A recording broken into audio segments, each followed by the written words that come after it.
বাংলাদেশের চলচ্চিত্রে সর্বোচ্চ পুরস্কার জাতীয় চলচ্চিত্র পুরস্কার। চলচ্চিত্র শিল্পের উন্নয়নে উল্লেখযোগ্য অবদানের জন্য অভিনেতা অভিনেত্রী শ্রেষ্ঠ চলচ্চিত্রকে জাতীয় চলচ্চিত্র পুরস্কার প্রদান করা হয়ে থাকে। প্রতি বছরের ন্যায় এবারের 40তম আসরের জন্য তথ্য মন্ত্রণালয়ের জুরি বোর্ডে মোট 32টি সিনেমা জমা পড়েছে। এর মধ্যে চিত্রনায়িকা পরীমনি অভিনীত 3টি সিনেমা ও শাকিব খান অভিনীত 3টি সিনেমা জমা পড়েছে। জাতীয় চলচ্চিত্র পুরস্কার 2015 এর জন্য চলচ্চিত্র আহ্বান করেছেন বাংলাদেশের চলচ্চিত্র সেন্সর বোর্ড।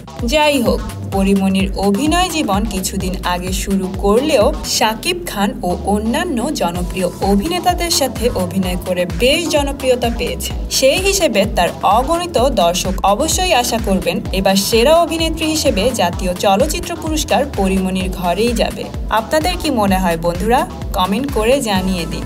আর হ্যাঁ, লাইক, শেয়ার এবং সাবস্ক্রাইব করতে ভুলবেন না।